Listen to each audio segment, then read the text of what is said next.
అందరికీ పాత్రికేయ మిత్రులందరికీ నా హృదయపూర్వక నమస్కారాలు. ఇది చాలా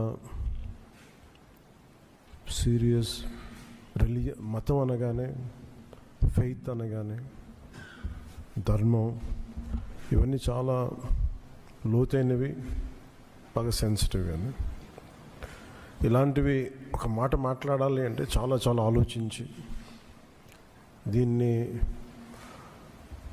ఎలాంటి పర్యవసానాలు ఎదుర్కోవాల్సి వస్తుంది ఇవన్నీ ఆలోచించే మేము మాట్లాడతాం. ప్రత్యేకించి జనసేన నుంచి గత 2019 నుంచి 2024 వరకు వారి పాలనలో, వైసీపీ పాలనలో